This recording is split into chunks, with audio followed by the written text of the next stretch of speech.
Good evening, dear women. Today we're going to have a shiur. The lesson is going to be about the two portions of the week that end Chumash Bamidbar. Those are Parashat Matoth and Parashat Masei, the journeys of the children of Israel in the desert, the 42 journeys. And I will speak bli neder about Ben HaMeitzarim. That's 21 days between the 17th of Tammuz to Tisha B'Av, bli neder. And I would like to finish, that's what I did also yesterday, with the law from the Chafetz Chaim. So from now on, I'm going to bring the book of the Chafetz Chaim, and every lesson, bli neder, we're going to go through the laws of Lashon Hara, of slandering. So we are going to have a law at the end of this lesson of the Chafetz Chaim. We'll start with it. Bezrat Hashem. This is the right time to do that, between the 21 days, which we need to do tshuva. Those from 17th of Tammuz to the 9th of Av, those are 21 days that we can do tshuva on them, because they are parallel to the 21 days between Tishrei and Hoshana Rabbah. Tishrei and Hoshana Rabbah. Tishrei and Hoshana Rabbah.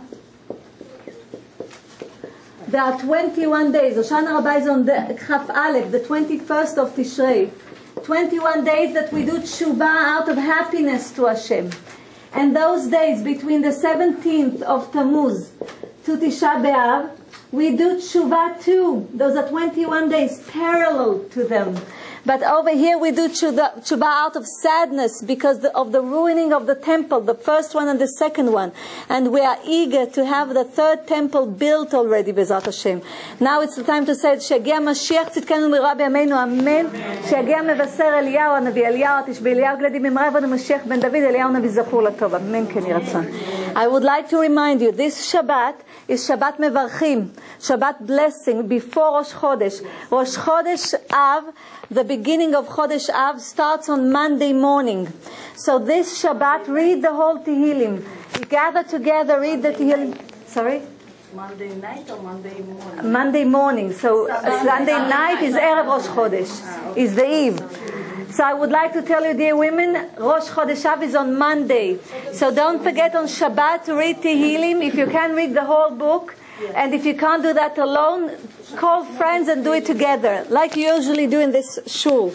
I would like to tell you the name of Hashem, the right combination of Hashem to Rosh Chodesh Av, to the beginning of Chodesh Av, and it comes from this sentence: Hasket Ushma Yisrael Hayom. You remember that I told you, every time I tell you the same thing, every month I remind you. I told you that there's 12 combinations of the name of God, Yud, K, Vav, K. There are 12 combinations. This combination, you remember that the K is a Hey, but I need to wipe the board, so I write it with a Kuf. So I would like to tell you, this combination is the combination for the month of Nisan. From Nisan on, there are different combinations of the name of God. So the right combination for this month, Chodesh Av, is Hey, Vav, Yud, Hey. That's the right combination. When we say Musaf Shel Rosh Chodesh on Shacharit, I know that some of you do not say, but you should tell your husbands and your sons and your brothers. You should spread it around. So when they say Musaf Shel Shacharit, in the Musaf you come to Baruch Ata Hashem, Baruch Ata Hashem, Mekadesh Yisrael, Verashei Chodashim. When you come to this sentence in the Tfilat Shmona Esrei of Musaf, Musaf LeRosh Chodesh, Musaf Rosh Chodesh, you have to concentrate. When you say the name of God, you have to see in front of your eyes this name of God. You have to see Kuf, Vav, Yud, Kuf. Instead of Kuf, you see Hey. And then the same thing will be with another name of God. You do that. Kuf, Yud, Aleph, and Kuf. Okay, that's the same thing. That's what you need to concentrate on. This is the name of God, Eheyeh. So both names, when you say Baruch Ata Hashem over here, you do not pronounce the names. You don't say the letters, you just think about them. You see the letters in front of your eyes. Because Bnei Yisachar, our sages say that why do the children of Israel daven and their davening, their prayers are not answered? Because they do not know the name of God. כי בי חשק ואפלתהו אסגבהו כי ידע שמי יקראני בעינו יומו אנוכי בצרה חלצהו ואכבדהו רחמים אסבהו וראו בישועתי. God says, I will help you if you know my name. So this is the right combination. The right combination of the name of God to Chodesh Av, to the month of Av. So when you daven on Monday morning, tell that to your husbands, your sons, when you daven, remind yourselves that when you come to Tfilat Shmona Esrei b'Musaf shel Rosh Chodesh, when you come to Tfilat Shmona Esrei on Musaf, when you come to Baruch Ata Hashem Mekadesh Yisrael B'Rashei Chodeshim, stop over here when you say the name of God and think about those letters. Have it in front of your eyes, okay? לא תגידי את השם עכשיו, זה אסור להגיד.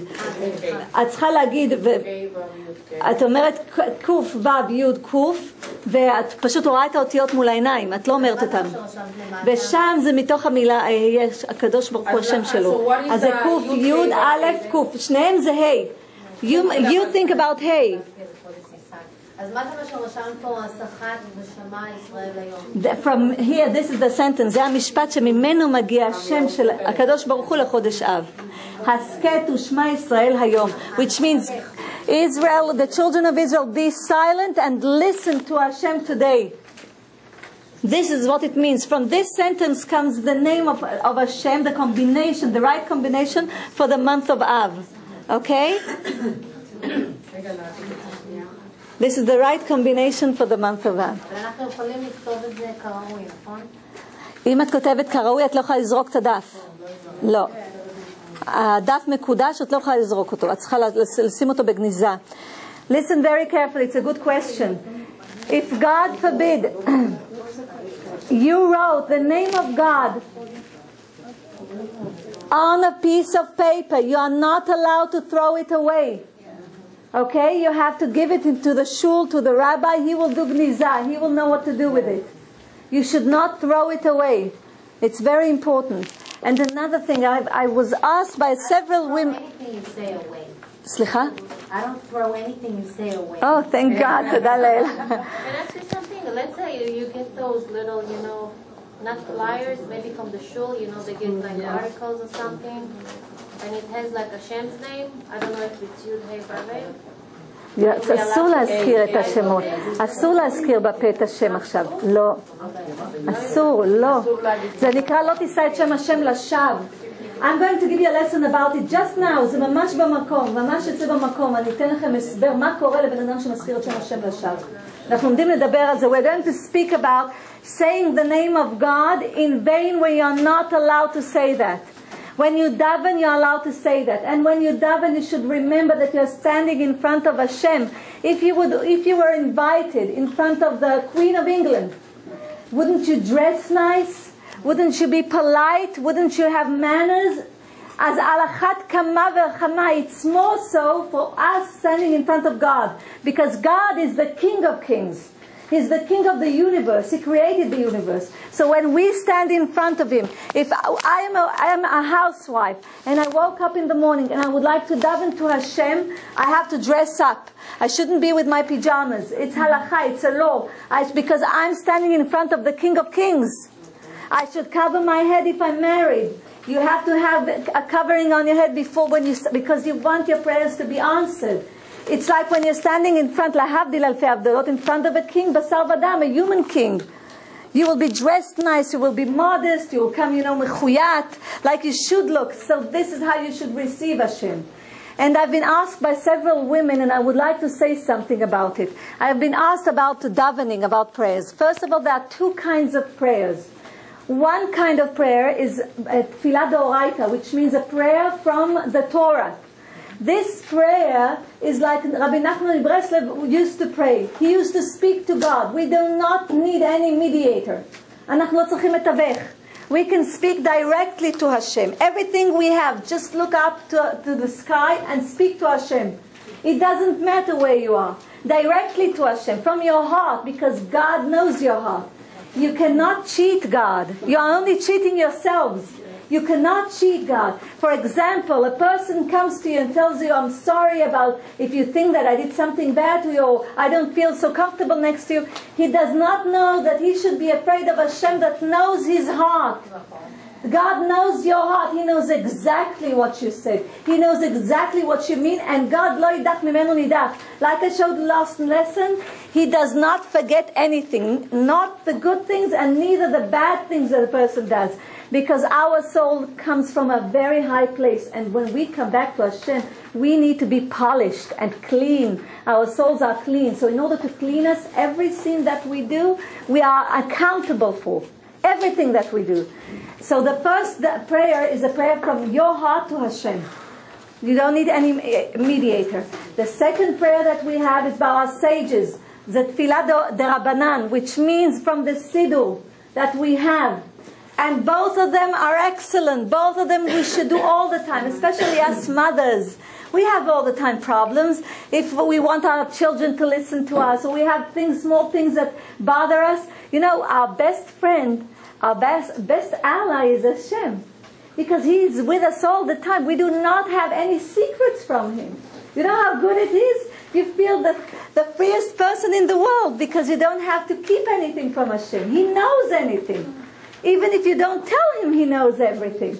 So we can feel free. So if, God forbid, if you are davening, first of all, dear women, at least say Shema Yisrael in the morning and Shema Yisrael on bed. At least, we spoke about it last lesson. It's very important. And don't let, God forbid, Yetzer Hara prevent you from that. The evil spirit to prevent you from that. Because what does the evil spirit do? It makes you lazy. It makes you have, like you lost the feeling of praying. You lost the chedva, the happiness of saying the prayers. Don't let Yetzer Hara do that to you. You have to daven. Because Yetzer Hara knows before a person is going to receive good things from Hashem, he goes up to Hashem and says, God, excuse me, why do you want to give this person happiness? He does not have any merit to have this happiness. Let me try him. And he comes to the person and he wants to show God that he will stop davening, that he won't have the happiness to work Hashem, that he won't have it inside anymore. Don't let the evil spirit, especially in these days that we are now, because now the lie is all over. You can see that everything that is considered good is considered bad in this world. And everything that is bad considered good in this world. Everything is upside down. This is the time of Mashiach.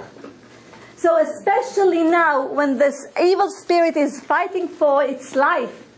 Do you understand?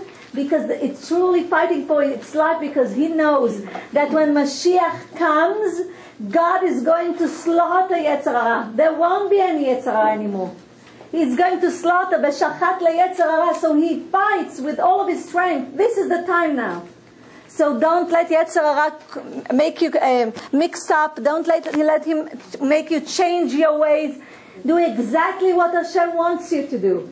And Be'ezrat Hashem, Simcha, it's translating to English and to Russian the laws, the Jewish laws, and we're going to study them one by one. We're going to go one by one, Be'ezrat Hashem, when they finish to translate. Yishar Koach.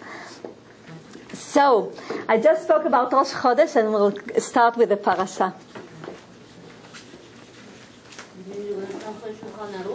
Slicha? No, it's not. I wrote booklets of halachot. I'm sorry, just a question. If somebody already said that Hashem fully, it's a good, excellent question. Let me tell you. If God forbid someone said Shem Hashem Lashav in vain, I will give you two things that you can do. Thank you. Amen. Two things. You say, after you mention name and name, you say Lamdeni Chukecha. Listen very carefully, it's very important. Teach me your laws. If you said, you want me to write it in English, but it will sound in Hebrew? Yes. It's, one of them is this. You have to say, Lamdeni Chukecha. Chukecha. This is one thing. But the second thing is you say it's out of Shema Israel. You say Baruch Shem Kevod Malchuto Leolam Vaed. Those are two things that you can say. Either say Baruch Shem Kevod Malchuto Leolam Vaed if you mention in vain the name of God. We're going to speak about it right now. The lesson is going to be about the laws of mentioning the name of God. Laws of swearing or making a vow. And either that or you say Lamdeni Chukecha. Those are two things that you have to remember to do them. God forbid if you mention the name of God in vain. What's the second? סליחה?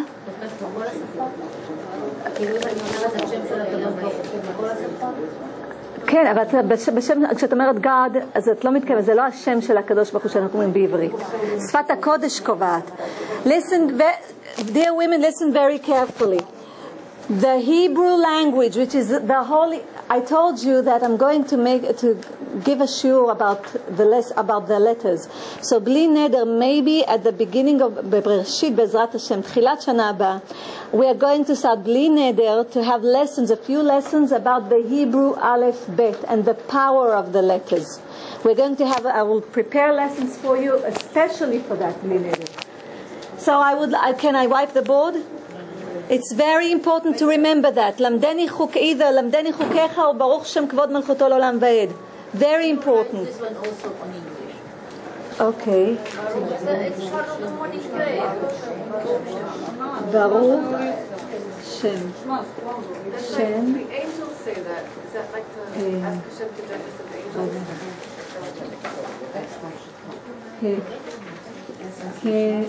כבוד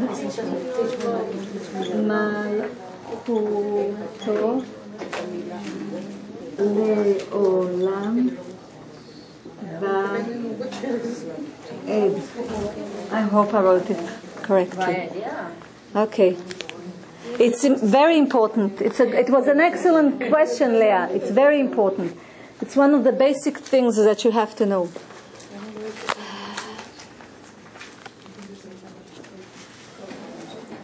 Can I wipe the board?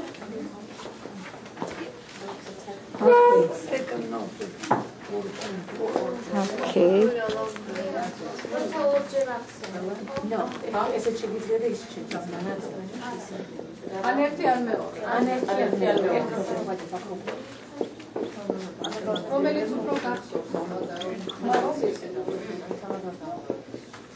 Okay, let's concentrate because I have a lot of things to tell you today, and this is very important.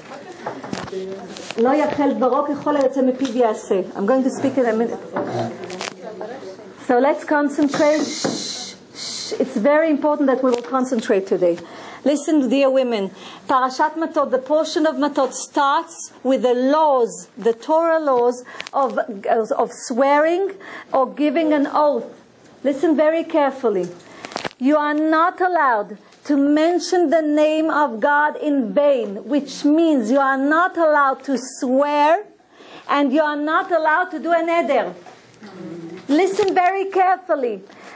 If a person swears or does a neder and he did not fulfill the neder or the swear that he gave, the shvuah that he gave, his children die because of that, his wife dies because of that, and he dies shortly. Bekitzur yamim shelo neda.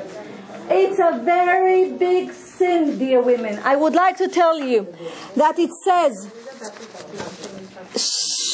in everything that we do, every sin, God forbid, I wish we won't do any sins, but we're just human beings. So listen very carefully. About every sin, it's written, I'm wiping over here so I can write it on the board. It's written, Nakeh benakeh lo yenakeh. It's written like this. Benakeh lo yenakeh. Which means God is going to forgive and not forgive. Benakeh lo yenakeh, it's like a double portion, like kefel nashon. Rabbi Akiva says, how come benakeh lo yenakeh? Either he's going to forgive or he's not going to forgive. But listen, dear women, God says if a person does tshuva on his sin, God is going to forgive him. But if he had a sin between him and his friends and he did not ask for forgiveness from them, so God cannot forgive him. Do you understand? If he did not do tshuva, true tshuva, he cannot forgive him. But when you swear in the name of God, God forbid, or you say a neder in the name of God, God does not forgive even if you do tshuva. There's no forgiveness, because about this it's written in the Torah, Lo yinakeh Hashem et asher yisa et shmo lashav, which means God is not going to forgive for the person who used his name in vain. And why? Listen very carefully. In Bereshit, when God created the world, he said to the waters in heaven to go down underground. So he told them to go deep into the oceans, to go down. The waters did not want to do that. And I told you in Bereshit, they are called crying waters. They wanted to stay next to Hashem. They wanted to have this high spiritual energy over there. They did not want to be in this earth. So God had to do something in order to keep them down. So what did he do? It's written in the Midrash that he prepared michseh, a cover. He put a cover, but it did not help, because they still wanted to go up. So God took an angel that wrote the name of God on the covers, and he put a few covers on it.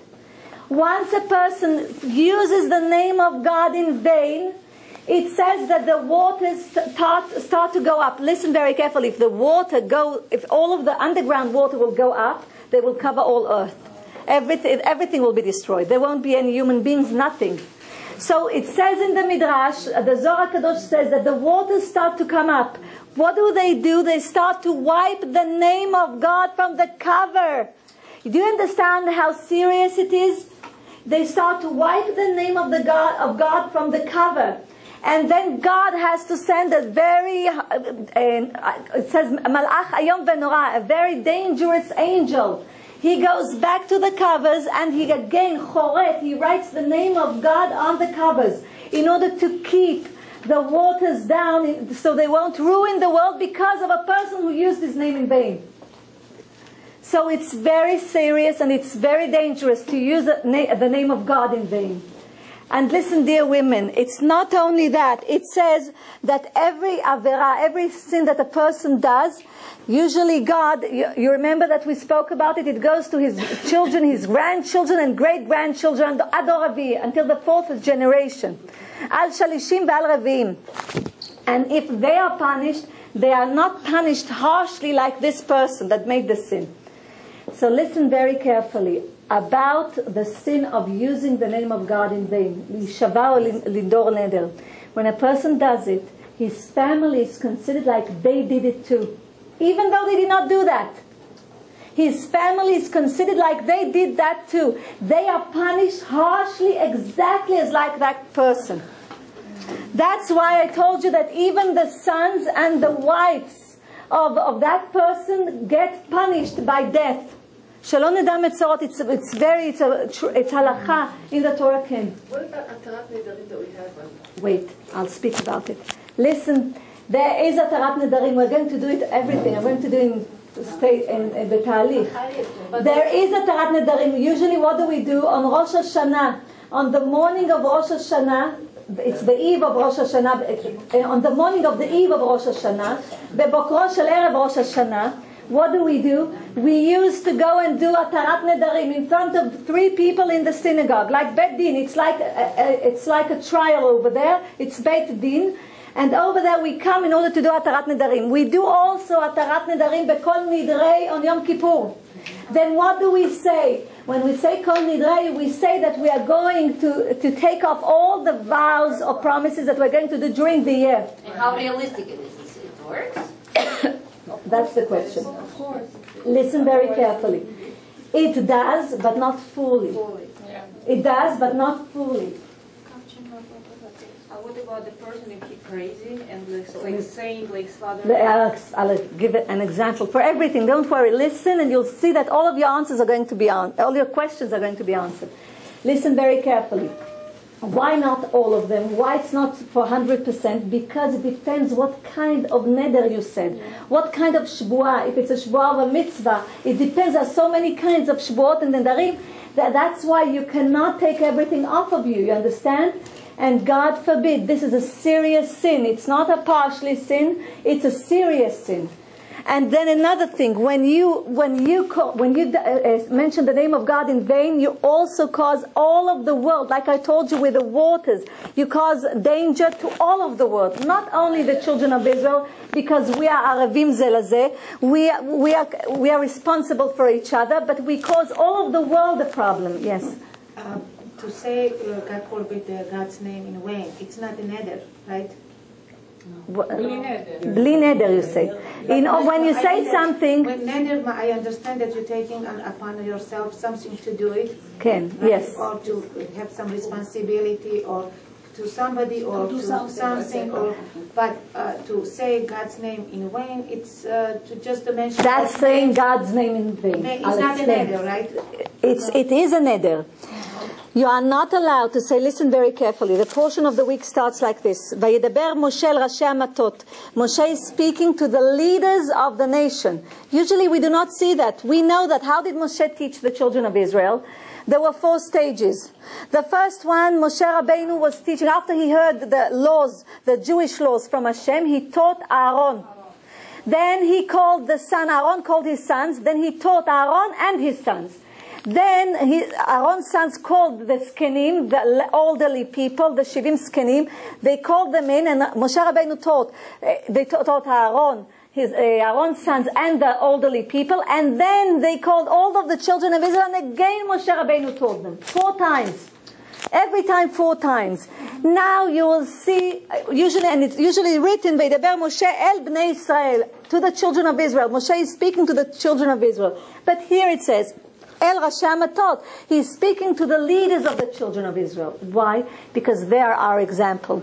If you look at politicians, Jewish politicians too, rabbis, it doesn't matter who it is.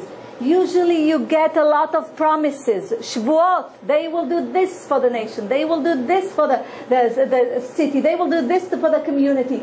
And usually after they are elected, some of them, they change their words, they change everything. So that's why they are example to the Jewish people. And because of that, they are the ones that need really to keep that, so they can give a true example to the Jewish people. Then it says, Le'emor, zeh hadavar asher tzivah Hashem. This is the thing that God commanded. Why does Moshe Rabbeinu use this? Why does he use? Usually he doesn't do that. You won't find it anywhere. Zeh hadavar asher tzivah Hashem. This is the thing that God commanded. Usually it says, Vaydaber Moshe el Rashi el bnei Israel. Moshe is speaking to the children of Israel, Le'emor. And he says, but over here he says, Zeh hadavar asher tzivah Hashem. This is the thing that God commanded. So I want to tell you something. Chazal, our sages say, we are going now to Shulchan Aruch. He says that because he says that everything that I do is for Hashem. Everything that I give you is from Hashem, it says. And this is what he says. Shulchan Aruch, Be'orach Chaim, if you have questions, ask me, okay? Shulchan Aruch, Be'orach Chaim, Besiman, Reish Lamed Aleph, it's written like this. ובכן, כל מה שיהנה בעולם הזה, everything that a person does in this world and enjoys himself in this world, לא יכוון להנאתו, nothing should be for his self-enjoyment, but אלא לעבודת הבורא יתברך, only for the work of Hashem. כדכתיב, בכל דרכיך דעהו, which means in all of your ways, in everything that you use for living in this world, you should know Hashem. Everything that you do, listen, dear women, Moshe Rabbeinu says this is the thing that God commanded. He means that everything that we do should be by the commandment of God and by us remembering that God is in this world and all around us. So it says, even when we walk, how can we have the strength to walk? Who gives us the strength to walk? We came to the shul now. Who gave us the strength to walk? Hashem. So if Hashem gave us the strength to wake up in the morning and to walk and hold up, you know how many people have problems with their hands, God forbid, with their legs, with their eyesight, with their hearing. So if God made us healthy, He made us healthy in order to worship Him, to work for Him, to remember that God is in this world and we are His children, we are the children of a king, and this is what we should do. That's what He did. So it says in Shulchan Aruch that in every way that we do and everything that we do in this world, we should remember Hashem. Ve'amru chachamim, and our sages say, Kol ma'asech hayu l'shem shamayim. Everything that you do should be for the sake of heaven. Think how important we can feel that we know that we walk and Hashem is with us. His glory is with us. His Shekhinah is with us. Everything that we do, we raise our hand, we put our hand down, everything, every action that we do. Why? Because we have this neshama inside us. And this is part of Hashem. And everything comes from Him. So it says, שאפילו דברים של רשות, even things that we see it like obvious, that we do that every day. For example, eating, drinking, going to the bathroom, when we are intimate with our husbands, everything that we do, and even a talk between people, when we talk to people, everything should be for the sake of heaven. Everything that should be for the sake of heaven. יהיו כולם לעבודת בורך או לדבר הגורם לעבודתו.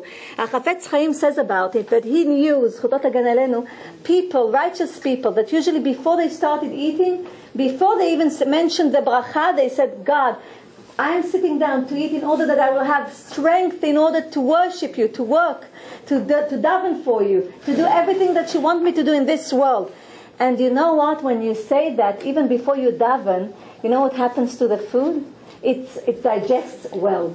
Everything is for the best. Everything that you put inside of you digests like it's supposed to be digested. Like you're eating man in the desert. You remember the man that God gave the children of Israel in the desert? It's the same thing. Why? Because you are telling Hashem, I want to work you, I want to worship you, I want to serve you. So in order that I can serve you, I'm eating. I'm going to bless the food, I'm going to eat now. And then God has to help you.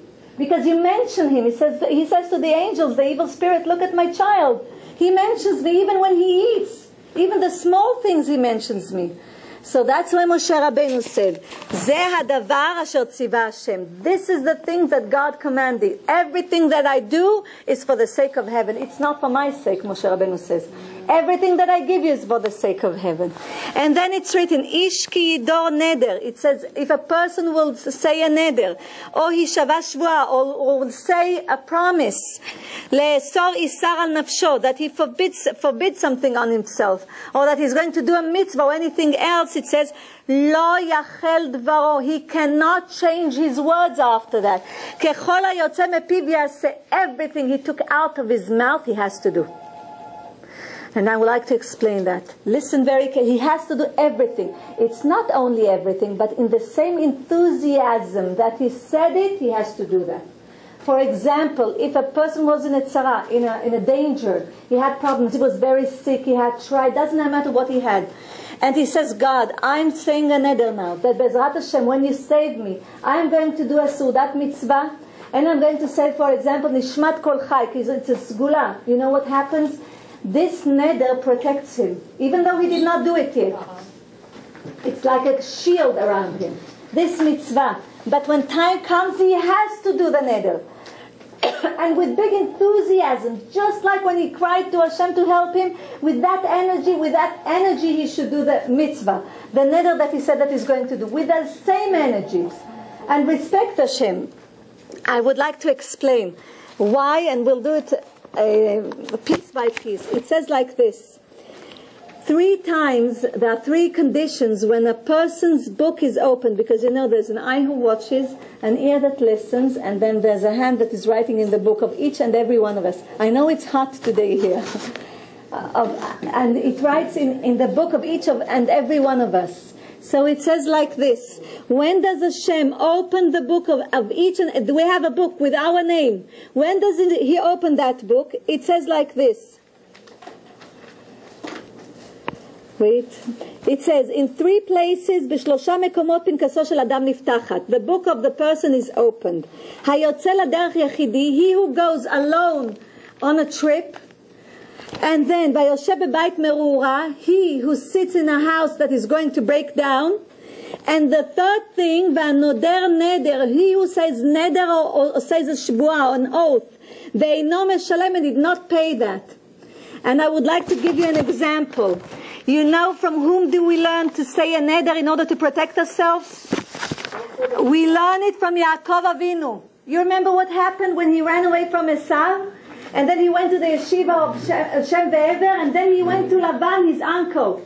And he said to Hashem, he said, Vayidor Yaakov neder, and Yaakov Avinu made a neder. And he said, Im yeh Elokim imadi, if God is going to be with me, Ushmarani, and he will keep me safe. B'derech hazeh, asher anochi olech, v'natan li lechem lechol, and he will give me bread to eat, v'beged lilvosh, and the cloth to be on my body, he says, v'shavti b'shalom el beit avi, and I will go back peacefully to my father's house. V'ya Hashem li lelokim, and God is going to be my God. V'ha'even azot, this stone which was in Bet El, asher samti matzeva, yeh bet Elokim, v'chol asher titen li asor e'asrenu lach. He said, I'm going to give 10th of everything that you're going to give me. Everything. So we learn from Yaakov Avinu how, because it says, Vayidor Yaakov neder le'emor. When it says le'emor in the Torah, it means that we have to learn from that. So our sages say, it's good to say a neder when you're in danger, but in our times it's a problem, because we do not remember to fulfill our promises. We have a lot of obstacles in our times. So Chazal say it's better not, יותר טוב שלא ידור משידור. It's better not to say an oath instead of saying that. Why? Because of the serious things that can happen if you don't fulfill the neder. But even if we follow the words bli neder, let's say we say. So you have to say yes. You have a right away to say bli neder without an oath, without a promise. Now let me give you an example. When you say something, even bar mitzvah, I'm going to put tzedakah this Friday in shul. Okay, say bli neder. When you speak to your children and you promise to go and shop with them or do something with them, say bli neder. Because everything that you say is like you're promising someone that you're going to do it, because the person that hears you thinks it's a promise. They are waiting for it. Bli neder, that means we're not going. No. Bli neder is only without a promise. I know, but They keep saying it means if you say bli neder, הסימן הראשון שאת לא לוקחת. when sometimes I say bli neder, we will go there. Oh, it means you are not going. I know it. No, so teach them the right way. Bli neder is only enough that you will make a promise and then not fulfill it. I would like to tell you, dear women, you know what happened to Yaakov Avinu because of that? You remember that Yaakov Avinu became very wealthy in the house of Lavan. He had 2 wives and bli ayin hara 12 children, all of them righteous, all of them tzaddikim. You remember what happened to him? Esav, his brother Esav came towards him with 400 people to kill him. And Yaakov did not understand the hint of God, because God could have prevented it. But God wanted to remind him that he should have fulfilled his neder. Then what happened? The angel of Esav fought with Yaakov and made him crippled at the same time. You remember what happened? And then God cured him, healed him. And then what happened with his daughter Dinah? Hamor ben Shechem took her and was intimate with Dinah. All of this came upon him because of the neder, because he did not fulfill the neder when he was supposed to. Then, because he said, God, if you bring me back home to my father, he said, I will give 10th of my possessions, everything that you gave me to you, in the same place that I daven, in Bet El, Behar Moriah, in the mountain of Moriah. In Bet El, in the place of Bet El, Behar Moriah, in the mountain of Moriah, he put a stone and he said, I'll come over here and I'll make sacrifices to Hashem. And 10th of everything that I got, I'm going to give to you, Hashem. And he did not go to Bet El. He went straight to his father's house. So God knocked on his door with Esav. And then he did not understand. He did not got awakened from that. So he knocked on his door with the angel of Esav. And still he did not wake up. And then he knocked on the door with Dinah. you know what happened to her, and still he did not wake up. And then Rachel, his wife, died. And in the middle of the way, בדרך אפרתה, בדרך לבית לחם, she died in the, I told you, a person, it's written in the Gemara, in Masechet Shabbat it's written that a person who gives an oath and he does not fulfill the oath, his wife dies before time because of the oath. Wait, let me finish, I'll give you everything. So after Rachel passed away, God told him, Yaakov, you should take everything that you have to Bet El. And then, listen, the Gemara says something beautiful. It says, Rabbi Abba bar Kahana Amar, God told Yaakov, כשהיית בצרה נדרת, או כשאתה ברווח שכחת? When you had a problem and we were in danger, you gave a promise and now you forgot. And in Aramaic it says, בשעת אקטה נדרה ובשעת רבחה שמתי, you forgot to fulfill your promise. So God told him, everything I did to you is because of the neder. So Yaakov Avinu says, immediately he says, God says, ויאמר אלוקים אל יעקב, קום עלה בית אל. And which means take all of your family and go to Bet El, to the place that you swore that you will sacrifice over there. You remember? It's the place that he took the 12 stones and put it under his... So it says, Vayomer Yaakov el Beito, he says to all of his family, Ve'el kol asher imo, everyone that was with him, his slaves, everyone, Nakuma v'na'ale Bet El. We have to go to Bet El. And there his sacrifice is a sacrifice. But it says, you know, God says in Chumash Devarim, that we're going into Chumash Devarim next week, there's a sentence there, over there, that says like this, Et Hashem Elokecha tira v'oto ta'avod, which means you should fear your God, you should serve your God, uvot tidbak, and you should cleave to God, ve'bishmot ishava, and in his name you will swear. So it says in the Midrash, so who is allowed to swear if it's a big sin? So who can swear? So God says, only the people that have the merit and the characteristics of 3 people that were written in the Torah that they were God-fearing. And who were they? Avraham Avinu, Eov, and the third one was Yosef HaTzadik. Only 3 people. Because it says about Avraham Avinu, Ki yareh Elokim ata. It says on him that he is a God-fearing person.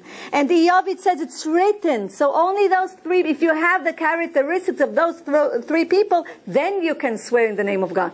But you know, we are not in their level. So we are not allowed to do that. Avraham Avinu, it says, Ki yareh Elokim ata. And then Eov. You remember Eov that I told you that God tested him. Tam ve'yashar yereh Elokim, it's written. He was honest and God-fearing. That's what's written about him in the Torah. And about Yosef, Yosef says, Et Elokim ani yareh. I'm afraid I have the fear of God. So only those 3 people can swear in the name of God. Because they have the right characteristics. Because of otot avod, which means you're going to serve him with all of your body, with everything that you do every day. By remember, you know, you have to remind yourself, because once we go in daily life, we forget sometimes. We have to remind ourselves that HaKadosh Baruch Hu, his Shekhinah is always with us. It's always walking with, wherever we are, it walks with us. So only those 3 people can do that. And Joseph that got stolen also, it was to Yaakov, it was because of that also? Everything came to Yaakov because he did not fulfill his neder. But Yosef went to Egypt because God told Avraham Avinu b'brit ben habeitarim that this is going to happen to your children, that they're going to be slaves to a nation that they do not know. That's the fulfillment of the things that God told Avraham Avinu. Rachel died because of that. Yaakov did not knew that she took the idols from his father. And yes, but why did God cause it?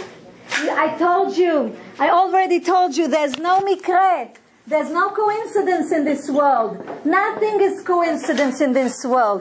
God caused those. He causes us to do everything. Listen, you remember last week we spoke about fixing, about tikkunim and recoordinations. That God takes the soul and causes it to go through recoordination in order to clean itself. To cleanse itself from all of the shells that it has because of its sins. So listen very carefully, dear women. There's no coincidence. I told you, coincidence mikre in Hebrew, it's rak Me'Hashem. Everything is from God. And it's Rakam Hashem. God thought about it. He made the story. He created us. He knows what's going to be and what's going to and what happened in the past. The past, present. So, and now let me answer. God gives us the problem in front of us. Now listen very carefully. In this world, we have the merit. In this world, we have the merit of getting a reward or getting punished. Sachar v'onish. This is this world. This world is sachar v'onish. How can we get a reward or get punished? By our deeds. We have the free will to choose between good and righteous and right and bad. We have the free will. We can decide not to daven. It's our free will. Even though the bad spirit, the evil spirit told us not to, we can choose. It's our free will. If we choose to do that, we will be punished. God won't forget that. We will be punished for that. But we are doing our fixing. For example, if you have a problem and the person comes to you and shouts at you and behaves very badly towards you, you have the freedom of choice either to be quiet, silent, not to answer that person, or to speak back and to be angry and to say bad words. It says lo yachel dvaro, which means, God forbid, when you take out bad words from your mouth, God says, Rashi omer lo yachalel dvaro, which means won't make his words dirty. Because we received the Hebrew language, especially the Hebrew language, which is Sfat HaKodesh, it's the holy language. We create angels. Why do I tell you when you say Tehillim, when you daven, cover your head. Put something that you will be covered. Because when you are covered, God helps every prayer that you say. It's very important to be tzanua, to be modest. You do not need to show yourself in front. You need to show only your spirit, your soul in front of Hashem. So when you do that and you daven to Hashem, and you do that with all of your will, what happens? Those letters that go out of your mouth, and you mechaben, you see that you want it to go under the throne of God, they go directly with an angel to the throne of God. If you did not have a kavanah, a meaning behind your prayer at that time, they go and stand on the side. But if you did an averah, you did a sin before that, it goes to the evil spirit and all of its soldiers, because they live by the things that we do. In order to have to continue living and to do what they do, they need a holiness, to eat from the holiness, from purity, in order to have strength to do what they do. How do they get that? From us. When we do something bad, and then we daven or give it to the cow something, all of this goes to them. All of our prayers goes to them. There's no God over there. It goes to them. They are fed from that. This is the food that they eat. So that's why we need to pay attention to everything that we take out of our mouth. The words are important. And when we make ourselves, we need to teach ourselves. It's like hergel. It's a custom. It will become a second nature. We need to teach ourselves to speak good, to say good things, not to curse, God forbid, not to get angry, even if we want to get angry, because this is our fixing. If we were silent, we did a good fixing, and that person that behaved towards us in that way, he did a bad fixing for him. Do you understand? How do we fix ourselves? By the interaction with people. That's how we fix ourselves. This is the interaction between us and other people. There's no other fixing, only the interaction. God says when a soul comes to him, and God asks her, how dared you? How did you swear and say neder in my name? How could you take my name and put it in your mouth? How dare you do that? And the person does not have anything to answer. And then he says, even the rooster זה תרנגול, נכון? Even the rooster, the mountain rooster that I did not give him this law, he choked himself because he made a shvuah, an oath. And I'm going to tell you the story about the rooster. This is what the Midrash says. So al achat kama vechama. So especially with people. There was a story about Shlomo HaMelech when he wanted to build Bet HaMikdash, the temple, the first temple. So you saw the rocks of the Western Wall. Those are big rocks, big bricks. So Shlomo HaMelech needed, something like a laser in order to cut the rocks and make them bricks. So in order to do that, you remember that I told you that one of the things that was created, part of the 10 things that were created, Ben HaArbaim, Ben HaShmashot, on Friday in Bereshit, was the Shamir. Shamir is a worm, it says, that this worm has the ability to cut into rocks. It cut rocks. So even for the Kohen HaGadol HaChoshen and all the stones, the precious stones that were on that, they used the Shamir in order to do that. The Shamir is a special worm. So Shlomo HaMelech wanted to find the worm. He needed the worm. So he called Ashmedai. It's a big story how he caught Ashmedai. Ashmedai is an evil spirit, an evil demon. He had the Shamir. So he told him Shlomo HaMelech told him, where is the Shamir? So he said, listen, I don't have it anymore. I gave it to the angel of the sea, of the ocean. Leuzah, I gave it to him. So Shlomo went, the King Solomon went to the angel of the seas, and he asked him, tell me, where is the Shamir? So he says, I gave it to the rooster, the mountain rooster, to keep it. And I told him to swear to me that he keeps it and it won't go out of his eyes. So now he knew that the rooster, the mountain rooster, had it. So he took Bnayahu ben Yehoyada and he sent him to find the Shamir. Bnayahu ben Yehoyada came to a place where there was a big mountain. And he saw that, and he was told already, that the rooster, the mountain rooster, took the Shamir and made a hole at the top of the mountain. And over there he made a nest for himself. So Bnayahu ben Yehoyada took a cover of dolach, quartz. You know, it's a strong rock. So he took a cover and he put it on above the top of the mountain where the nest of the rooster was, in order that he cannot go to his nest. So the rooster came, the mountain rooster. He saw that there was a covering, a big covering, and he cannot break it. He has to take the Shamir. So he took the Shamir for the hiding, and he put the Shamir in order that the Shamir will make a cut in the rock so he can see his small children. Bnayahu ben Yehoyada, it says, when he saw him do that, he took a stone and threw it on the rooster. The rooster dropped the Shamir, the worm, from his mouth, and Bnayahu ben Yehoyada took it. Once the rooster saw that, he choked himself. Even though it wasn't his fault, even though it wasn't his fault, he threw a stone on him. So he choked himself because he did not fulfill the promise. So God says if the rooster did that, and he wasn't obligated to the promise because he's not supposed to promise, he's an animal. I did not give him the Torah laws. I gave the human beings, the children of Israel, the Torah laws. So if he did that, al achat kama v'chama. Bnei Israel tzrichim lador. Al achat kama v'chama. We as human beings, as the children of God, of the children of Israel, should keep our mouths shut. When we say a shivua or a neder, we should not say that. We should say always bli neder. There are also, I would like to tell you. Okay. When we use Bezrat Hashem. All the time. No. When we use, it's not this. No, it's not law. Bezrat Hashem is with the help of God we can do things. That's all the time we need to use that. So it says, I would like to give you another example. Listen, dear women. It's written. You remember after Shirat Hayam, when we had Shirat Hayam, the Haftarah was Shirat Borah. When we had the song after they crossed the sea, so then they sang to Hashem. And then we have in the Haftarah Shirat Borah, the song of Dvorah. After that, in the book of Shoftim, of Judges, you can see that over there there's a story about Iftach. And it's about Iftach. About Gidon. But Gidon I'm going to speak later. I want to speak first about Iftach.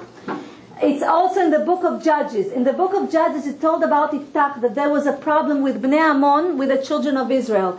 Bnei Ammon, the children of Ammon, wanted to fight the children of Israel. And it's Parashat Chukat. Iftach is Parashat Chukat. So it says that they wanted to fight the children of Israel. So they took Iftach, the children of Israel, and they made him a general over the children of Israel. And Iftach wanted to win the war. So he told to God, and it says like this. I want you to know exactly what he said. And it's also connected to the last parasha. So 1 minute. I'll open over there. So Yiftach says, Vayidor Yiftach neder. So he makes an oath, a promise to Hashem, neder. Vayomer, Im naton titen et bnei Ammon be'adi, if you help me win the war against bnei Ammon, the children of Ammon, vaya yotze asher yetze midaltei beiti likrati beshuvi beshalom ibnei Ammon, vaya laHashem ve'elati ola. He says, if you help me conquer them and win the war, the first thing that goes out of my house, I'm going to sacrifice to you. That's a very weird neder. Listen very carefully. God was very angry. It says in the Midrash Tanchuma, it says like this, B'ota sha'a haya alav kas min HaKadosh Baruch Hu. God was very angry with him. God says in Midrash Tanchuma, it says, Ilu yatsa mibeto, if a dog went out of his house, he says, or a pig or a camel, then he will sacrifice this. It's not allowed to sacrifice it. And then, והיה מקריב אותו לפני, לכן זימן לו את ביתו, because he said that, he made his only daughter come forward towards him. She was the first thing that went out of his door, of the house of his door, when he won the war. It says like this, ויבוא יפתח המצפה אל ביתו, והנה ביתו יוצאת לקראתו בתופים ובמחולות. She went out towards, she was so happy for her father. She was his only daughter. He did not have any sons. He did not have any other daughters. One daughter. She went out with tupim, with drums and with dancing towards her father. It's written in the Torah, ורק היא יחידה, אין לו ממנו בן או בת. She is the only daughter that he has. He does not have not a son and not another daughter. She is the only thing he has. When he saw her, he tore his clothes. Like now he's in the morning. כאילו מתאבל עליה. ויקרא את בגדיו, ויאמר, and he says, aha biti, he says, oh my daughter, he says, אחרייך רתני, you broke me, he says. ואת היית בעוכריי, I cannot even suffer it, he says. ואנוכי פציתי את פי אל השם, he says, I opened my mouth with the name of God, I told him, ולא אוכל לשוב, I cannot go back on my word. So it says in the Midrash, in that time, Pinchas, Ben Elazar, Ben HaKohen HaGadol, he was one of the Sanhedrin then. He was one of the judges.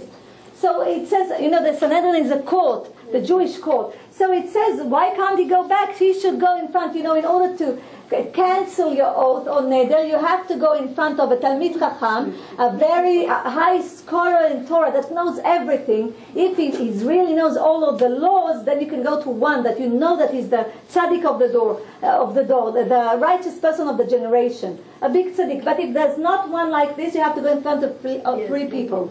So, סליחה? פנחס בן אלעזר בן אהרון הכהן. So it says that his daughter tells him, how can you say that God, Father, she says, God does not want any human sacrifice, she says. You saw that Yaakov Avinu, even though he did not fulfill quickly his promise, God did not take his sons. He did not sacrifice his sons, and God says, you will sacrifice only from the beasts, behemat torah for me. But not, God forbid, from human beings, she says. So, and what happened? Yiftach wasn't a scholar in Torah. That's what happens when we do not know the laws. He was not a scholar in Torah. And Yiftach had pride. Listen what happened. Yiftach said, I am a big general over the children of Israel. So I will go to Pinchas. Pinchas should come to me in order to take off my oath. And Pinchas at that time said, I'm a big Kohen, I'm Kohen, and I'm a judge. Yiftach, this Am Haaretz should come to me. He should come to me in order that I will take his oath. And they did not come to each other. And his daughter did not have any choice. It's Vatomer elav avi patzita et picha el Hashem. You opened your mouth towards Hashem. Do to me what you said. And because God fulfilled his promise. He helped you win the war. So ותאמר אל אביה יעשה לי הדבר הזה הרפה ממני 2 חודשים ואלך וירדתי על ההרים. It says, she says, leave for 2 months. Let me go with my friends, my girlfriends, and I will go down the אלה הערים. כתוב כך. Just a minute. וירדתי על הערים. It's very weird. It says וירדתי על הערים. It's like I will go down upon the mountains. And it should be upside down. It should be I will go up the mountains and not down upon the mountains. And it says that she went to the Sanhedrin, to the court, to the judges, and she asked them if they have a way. But you know, it has to be also the person that said the oath. He has to come in front of Beit Din, in front of the judges. And God made them forget all of the halakha. They could not find even a way to cancel this neder. And then it says that she went and lived in a me'ara, in a cave alone, until she passed away. And every year, 4 days, the girls, the daughters of Israel would come to her and just help her to feel better. Because she was a virgin, she did not marry, she did not bear children. Look at how chamur it is, how dangerous it is. And it says because of that, because Yiftach did not go and ask for the canceling of the promise from Pinchas, he did not do that. He became very sick, and he had shchin. It was a skin disease. So he became very sick, and he was buried. All of his organs were separated from his body, and he was buried in different places. Be'arei Gilad. And more than that, Pinchas ben Elazar ben Aaron HaKohen, because of that, because he did not go to Yiftach in order to do that mitzvah, God took the souls of Nadav and Abihu out of him. You remember I told you, Gilgul B'chaim Ibur, when they go inside in order to help you, but when you sin they go out. So he took that Shekhinah from him. That Ruach HaKodesh that he had more Ruach HaKodesh because of Nadav Abihu. He took it out. Why? Because her blood was on their hands. Look what happens when a person says the name of God in vain, and look what happens, God forbid, when a person has pride and he does not do. It's a free choice. God gave us a free choice. Pinchas could have chosen to go, even though he's Amarit. Yes. But there's a life of another child, a Jewish child over there. And Yiftach, he was Amarit. He did not know Torah at all. Yes. So he should have gone to Pinchas to ask. It was his only daughter. What's Amarit? Amarit is a person that does not know Torah. Yes. That's Amarit. So look what happens. It's very severe. But I would like to tell you a few more things. Another example. It says in the book of Melachim, of Kings, it tells the story of Nebuchadnezzar. Nebuchadnezzar, Melech Babel, the king of Babel. You remember that he conquered the land of Israel. And when he conquered the land of Israel, it says that he took from the throne Tzidkiyahu. Tzidkiyahu, Melech Yehudah, was not on the throne anymore. But he liked Tzidkiyahu very much. So the Midrash says he liked Tzidkiyahu very much. Tzidkiyahu used to go bli rashut, without asking for permission to go to the king, to Nebuchadnezzar. He used to go in and out without asking a permission. You know that you have to ask a permission before you come in front of the king. But he really loved him. Nebuchadnezzar loved Tzidkiyahu. And he made him above 5 kings that he also conquered. Ammon, the Moab, he conquered also their lands, the Edom, and he made him above them. So it says that one day he went in, and when he went in, he saw Nebuchadnezzar take a live rabbit and eat it alive. Eat it. And I would like to tell you, those times when soldiers and generals wanted to have cruelty so they can kill, because they used to, the war wasn't like today. Those days the war was in front of each other. The soldiers of each side saw each other. They had to have cruelty in order to kill each other. They couldn't, otherwise it's very, here we can drop a bomb. We don't see the people that we killed. But over there they saw each other. So in order to have cruelty, they used to take live animals to kill them, but before they are truly dead, when they are, meparperim, before a little bit alive and almost dead, then they used to eat them with the blood, with everything. That's what they used to do, the goyim. Listen, the nations of the world, wait. But he used a higher cruelty. Different because he took the rabbit, he did not kill her, he did not try even to kill her. As he took her alive, he started eating her. So it's a very high level of cruelty. At that time, Tzidkiyahu went in. Tzidkiyahu saw him.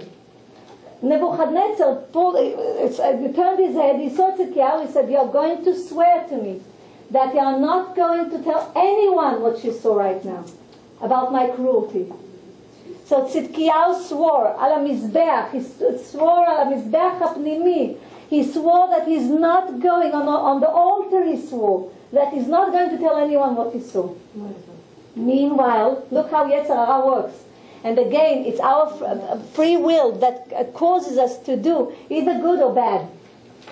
Meanwhile, the 5 kings that Tzidkiyahu was above them, that he was ruling the 5 kings because Nebuchadnezzar put him over there, came to him and wanted to raise his pride. So what did they do? They said, Nebuchadnezzar is no good. He's a bad king. He's a weak king. But you are the descendant of King David. You are the one that's supposed to be king. If he was in his right mind, he would think they're all from the nations. They're not Jewish. Why would they want him to be the king? But so he was thinking, wow, they're speaking so badly about him, and they're praising me. So maybe this is my time. Look how the evil spirit works. It makes your pride start working. You don't know even that, you don't recognize it that it's pride. But it starts, in a little bit, small things to start, it starts its work. So he wanted to say what he knows about Nebuchadnezzar. But he promised. So he had a lot of regret. He said, wow, you know what, if I have regret, because some of the nedarim, if you have regret, it can be cancelled. It depends on the neder, on the swore that you gave. So he regretted everything. He said, now I have a petach. I have an opening to go over my oath. So he told those 5 kings, and you know what they did? They went to Nebuchadnezzar, the king of Babylon. They went to him and they told him, this Jew that you love so much and you let him enter whenever he wants without asking your permission, look how jealous they were. And you put him upon us. He told us what you did, that you ate a rabbit alive. Well, you didn't even try to kill her. He told us that. Nebuchadnezzar was very angry. He went to the Sanhedrin, to the court, and he called all of the 70 elderly people. And he sat them on golden chairs, it's written. 70 golden chairs. And he told them, teach me your Torah. And we're not allowed to teach others our Torah. And they did not have any choice. They started and they came to this parashat Matoth. And he tells them, so tell me, are you allowed, when you say an oath, are you allowed to cancel bills? They said, yes. How are you allowed? They said you have to stand in front of either a big Talmid Chacham, a big scholar in Torah, or you have to have at least 3 scholars, and in front of them you should say your neder, you should say what you said, and they should motirim lecha oto. He said, but if you promise to someone, doesn't that someone need to be also over there? They said yes. So he asked them, how could you cancel Tzidkiyahu's oath? It says that all the 70 elderly people fell down from their chairs. He called his soldiers, 70 soldiers, tied them by their beards to the tail of the horses. And from Jerusalem to Lod, they took them dragged them on the ground until they were dead. And you know what kind of death it is. And they were dragged all over the ground until from Jerusalem to Lod, it says. But it wasn't enough for Tzidkiyahu, for Nebuchadnezzar. He called Tzidkiyahu. Tzidkiyahu had 10 sons. He said, I'm going to slaughter all of your sons in front of your eyes. He slaughtered all of them. And then he took his eyes out of Tzidkiyahu. He took his eyes out and put him in jail.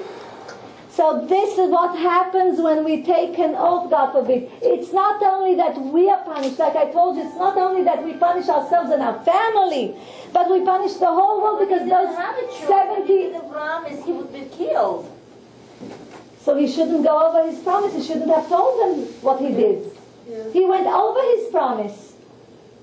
You understand what he did? He went over his promise. That's why it's יותר טוב שלא תדור משתדור, which means it's better not to say an oath or a neder instead of saying that.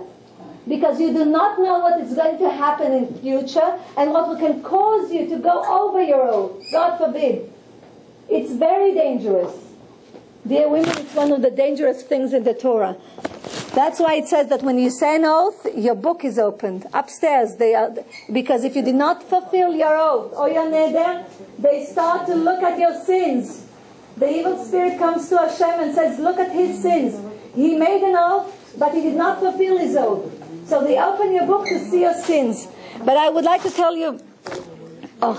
Your husband can cancel your oath. Yes.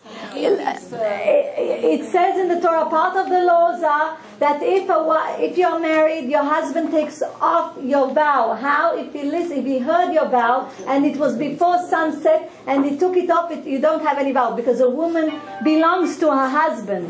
So it says that a husband, even a father, when the child is in the daughter is in the house of her father, he can do the same thing.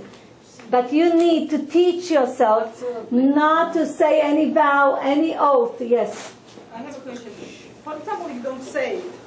You just think about it. Is it the same thing? It's the same thing. Listen. Yes, even in a dream. Yes. It says in the Midrash like this. Please listen. It says in Masechet Makot, page 24, it's written, Shaninu ודובר אמת בלבבו כגון רב ספרא. It's written, ודובר אמת בלבבו.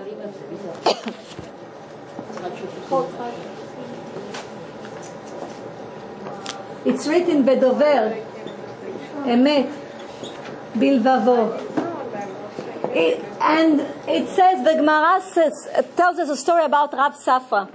Rav Safra once was davening, and he had a container or something that he wanted to sell. And there was a person that wanted to buy it from him. He finished davening, and he came and spoke with Rav Safra, but Rav Safra was still davening. So he named a price, that person. And Rav Safra was davening, so he did not say anything. He did not say that he will sell it to him, or either he won't sell it in that price. And he continued davening. And at the end of his prayers, he went to that person and said, listen, I am going to sell you this object in the first price that you gave me. Why? Because while I was davening and you asked me that you want to buy this for the sum of $100, I agreed to that sum. Even though then you didn't hear me answer you, so you thought that I want more money for that, and you raised it to $300. But I, in my heart, and God knows my heart, he who speaks truthfully in his heart, God knows your heart, because in my heart I already decided that this is the price that I'm going to sell this item to you. Do you understand? So and it says even more than that, even in a dream. You know what? I have to tell you, I couldn't understand this law. I remember I was telling myself when I saw in Shulchan Aruch and also Me'am Loez, that in a dream you make an oath and you have to do the oath. You have to fulfill the oath. If you not remember, that's something else. But if you remember, it's like an igeret. It's like a letter that you have. And I said to myself, who makes a promise, a neder in a dream? Then I have to tell you something. And once I said that, a few weeks passed, and then I was dreaming a dream. It's true. And in my dream, a person came to me, asked me something, and I answered, and it was a neder. Wow. And I woke up in the morning, and I said, God, because I didn't understand how come a neder can be in a dream, I couldn't understand it. I woke up and I remembered the dream, and I went to my brother Rabbi Chaim Yosef Sharabi, and I said, I can't believe it. I remember that it bothered me. How can a person make a neder in his dream? And you have to take off the neder. If you do not fulfill it, you have to take it off with at least 10 people in a dream. And excuse me, you take it off the promise? Baruch Hashem. in the dream? No, מה פתאום? In life, in real life.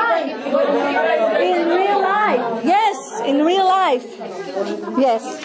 Again, what if you don't remember that? But if you don't remember, you're not obligated. Only if you remember. ודובר אמת בלבבו, he who speaks truthfully in his heart.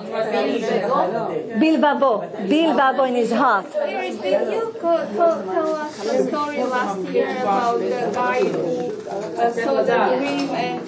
Yeah, I'm going to tell you the story. Yes. I have to tell you the story. I have a question. Yes. When we do Atarat Nedarim, Rosh Hashanah, Yom Kippur, and our rabbi says usually, matters which one we took upon us before and which one we will take after. Yes. So it means that we are covered for No, that's what I'm trying to tell you.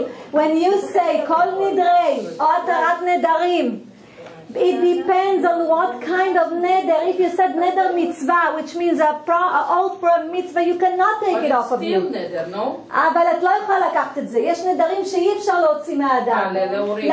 לכן, because of that, because we don't have also great sages in our days that can help us with it, we are responsible for it. We are punished. And it's not only us, it's not only our children, our husbands, everybody around us. And the whole world is punished because I told you, God put cover on the underground water and the name of God is written on it. And because of using the name of God in vain, when you swear, those waters come up. And now I would like to give you... how you can take it off. That's what I told you. You go either to a Talmid Chacham, a big sage. I even did not remember what I did it or what I didn't. So that's why we go. On Erev Rosh Hashanah, on the morning of Erev. Do on Rosh Hashanah every year. That's why we go. Things that we don't even remember. If you feel that maybe you've made a mistake, you go and go to Hashem's and if you have a problem, dear women, My question, like how you going to control your door? Like it's coming, it's popping up inside you. You know, you cannot control בלי it. נדר. Make yourself say ordinary, בלי נדר, כל הזמן. In our culture, the neder word was not in a usage, yeah? So we're not used to it. Now you know it. Miriam, you will make ourselves used to it. We are learning Jewish laws. So now I'm telling you, you have to make yourself say all the time bli neder. Remind yourself, bli neder, bli neder, bli neder. To protect yourself. When we're doing Atarat Nedarim, if there is something that I said and I not remember, that kind of neder also possible to erase it? You say that, and if God wants, He will erase it from you because He knows what you said. You understand? Now listen, dear women, dear women, I would like to tell you about Rabbi Levi Yitzchak Mibarditchev. You know, he used to be Mohel. May I have your attention?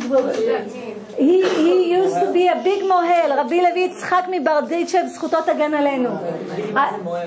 A mohel is the person that does the circumcision, the brit. So listen, dear women.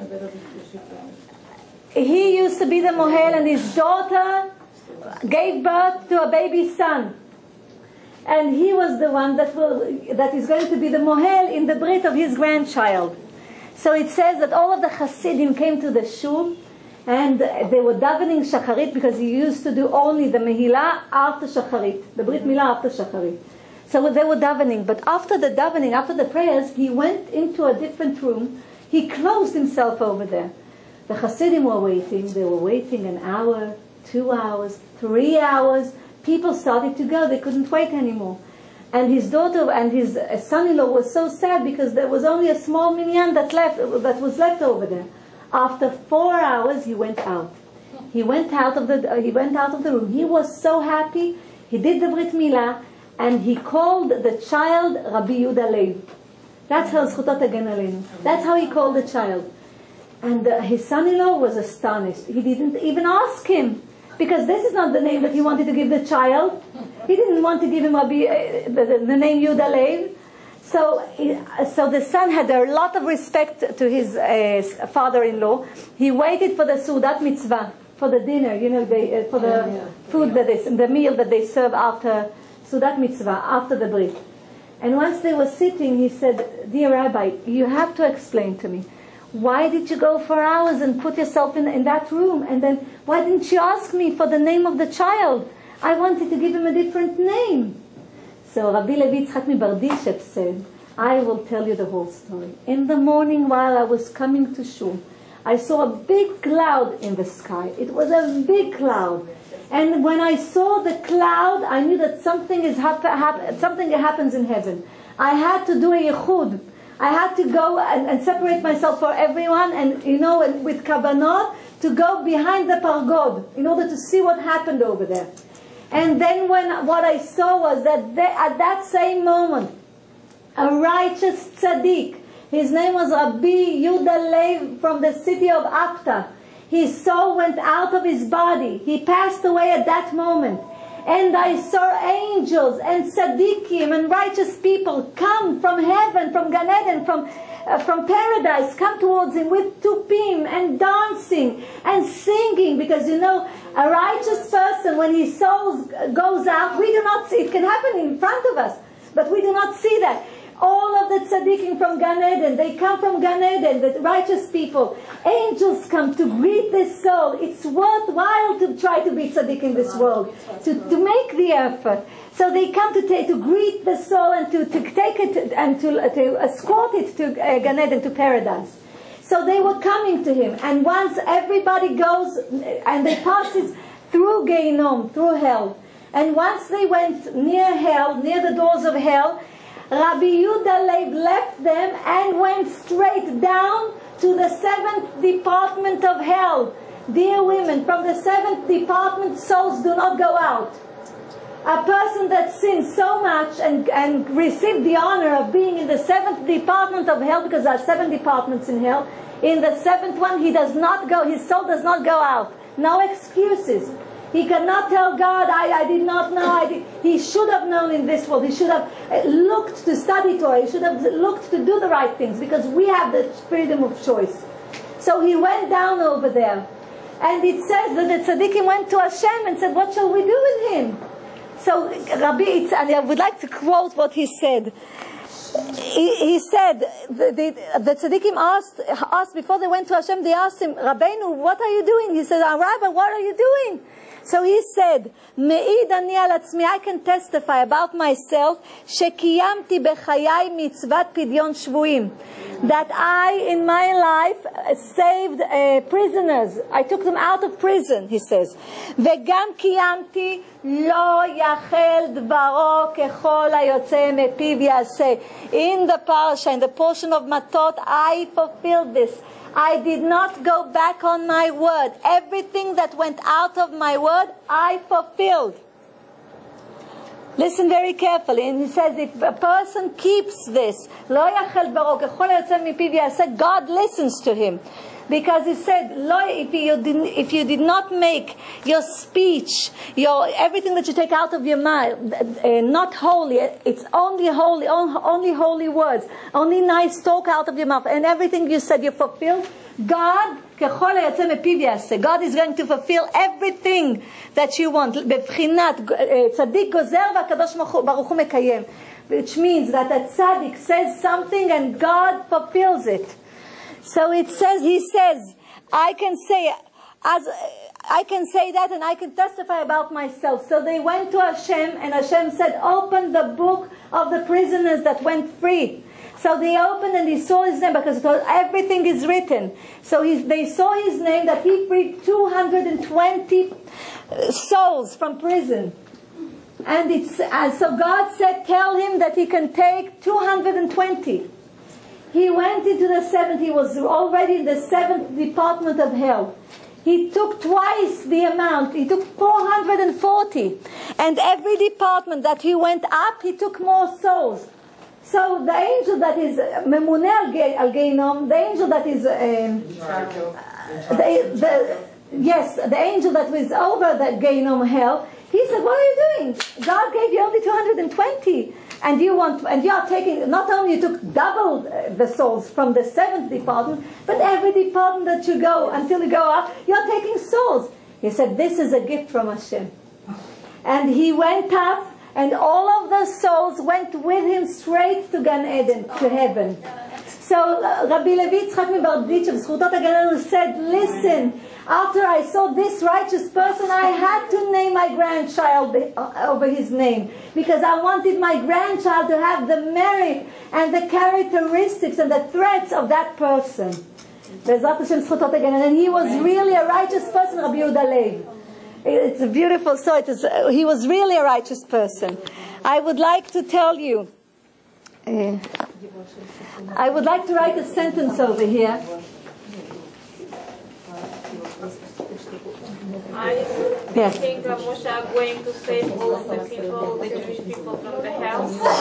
סליחה? Just a minute, I'm not writing. Do you think like Moshe are going to save like all of the Jewish from the hell? Mashiach? Yeah. Listen, dear women, it's a good question. Listen very carefully. She asked if Mashiach will save all the Jewish people from hell. First of all, after you're in hell, if you finished cleansing yourself, God takes you back. He puts you under the throne because this is your place. But from the seventh place, the karet, that's it. The soul doesn't have any fixing. From the seventh department of hell. Like he could like... Let me explain. So you know that we are going through a fixing all the time in order to cleanse our soul. So what happens? There's a question that is connected to this. So tell me, who is going to wake up when B'tchiat HaMetim, when Mashiach comes? Okay, because those souls that are already in hell are supposed to wake up before, in order that Mashiach will save them. So who is going to wake up? So it says the Midrash that all of the sparkling of the souls, because B'tchiat HaMetim is, the meaning is that the body will be like golem, the body will wake up. That the body from the bone, from Etzem Luz, the bone that we have over here, that will be created. That's the miracle. It's a physical miracle, which means that the body will. So everybody is going, all the bodies are going to wake up. But this is called Yom Adin Gadol, the big judgment day. And then God is going to, it's going to take off all of the bad people, and only the righteous people that were truly righteous are going to be in this world. Only those that made a tikkun, a true tikkun to themselves. Maybe that souls, whoever now is seventh layer, maybe in a previous life there was it was their corrections, no? No, אין כזה דבר. אם הם הגיעו למדור שביעי של גיהינום, זה כבר לא, זה כבר עשו את הכל, עברו את כל גבול הטעם הטוב. I heard like in Jewish soul, all of them righteous. כל עמך ישראל צדיקים, it's true. That why we are called righteous? Because we complete each other. It's a big, I gave you a lesson regarding this. Because כל עמך ישראל צדיקים. It's like when Mashiach comes, there won't be any, we will not convert any other goy to Judaism. All of the gerim will be already there. Any goy, any non-Jewish person that will want to convert, it means that he comes from the klipa, from the shells, and he wants to be part of it. He cannot, because that's the end of days. Yeah, but like it's like seven, like I don't know, hell is waiting forever. Do you understand? Yes, I know. That's correct. That's the din. So why did Hashem put Moshe Rabbeinu and buried him in the desert with all of the people that died in the desert? Because of his merit, they will wake up in B'tchiat HaMetim. That's what God does. He makes a righteous person help those that couldn't do the right thing at that time. Otherwise, if he went into the land of Israel, they wouldn't have any merit, those people. Now, do I have to be buried next to the rabbi, the big rabbi? No, it depends where God is going to put you. Where is he going to put you? Where is your place in heaven? This is a physical thing, but it depends where your soul goes. You know, also in heaven, there are levels, there are departments, layers. It depends on your righteousness. And only God knows our heart. So He knows exactly where to put us. I would like to tell you in Megillat Eicha it says, in Megillat Eicha that we read on Tisha B'Av, it says, Kol rodfea isigua ben hameitzarim. All her prosecutors reached her in between the borders, the boundaries. Listen very carefully. And now I'm going to give you from the Pardes over here. Listen. It means Kol rodfea, everyone that is seeking for seeking God and seeking to serve God, everyone this is Rodfeh. The Hebrew word is combined from Rodef, the one who chases a person, and Yud. I'll write K over here because then you'll have. And Yud K over here is the name of God. Today we don't have the whole name of God. We have only half of the name. What is the half name of God?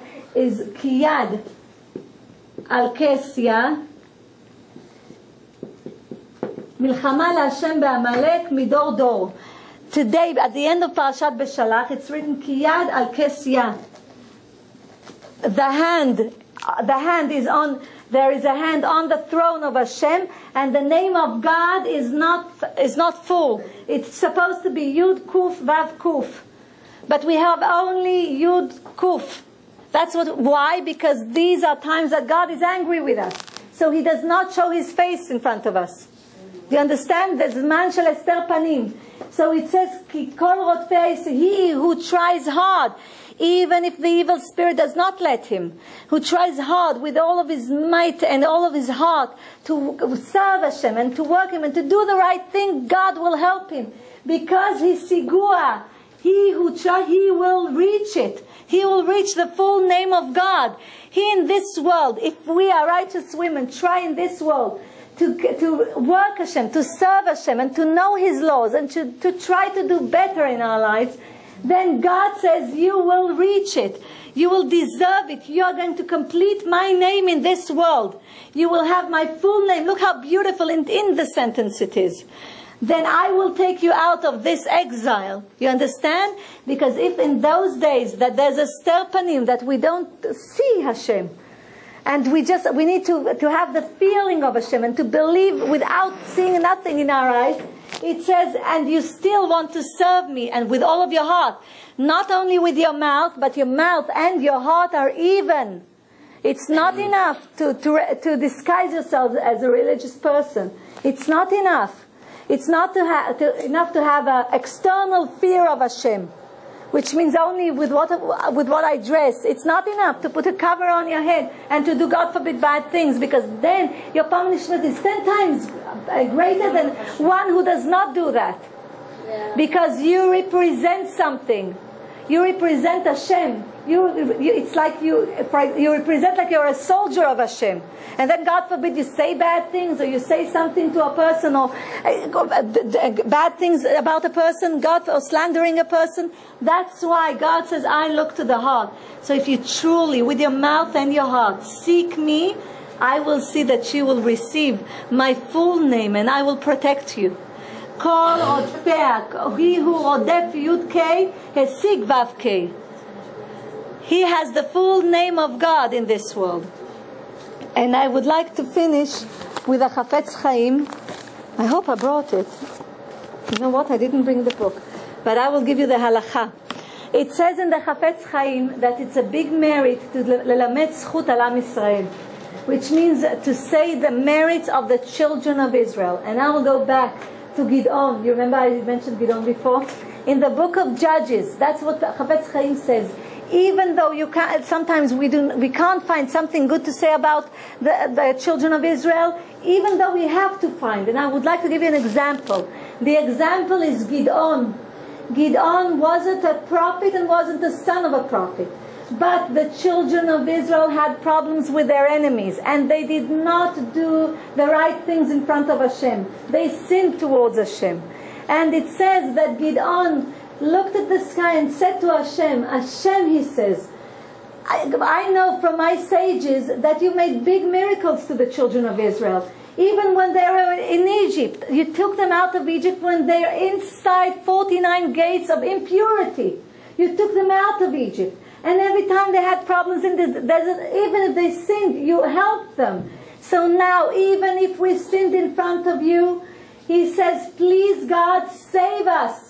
So an angel from Hashem told him, with this power of this and this merit that you spoke about the children of Israel, you will go and you will save the children of Israel. And I will be with you, he says. So with those words, I would like to tell you that God, in our times, that even though truly a lot of us do not know the Torah, and it's hard because we do not know, and people do not do the right thing in front of Hashem, may Hashem have mercy on our souls, just like He did when we went out of Egypt, just like He did when we were in the desert, just like He did when we were in the land of Israel, in the times of Yoshua and the kings, and the judges and the kings. And Be'ezrat Hashem, I would like to wish all of you, שהגיע משיח תיתן במהרה בימינו אמן, אליהו הנביא זכור לטוב, לעולם ייפרד אדם מחברו בדבר הלכה, יחיד ברבים הלכה כרבים. Next week, בלי נדר, I'm going to make a special lesson. It will be a lesson about the laws of Tisha B'Av and the 9 days, and it will be about the 10 Tanaim that were killed, that were executed, that's the right word, by the Romans. It will be a very special lesson, B'li Neder, next week, B'ezrat Hashem. Wednesday.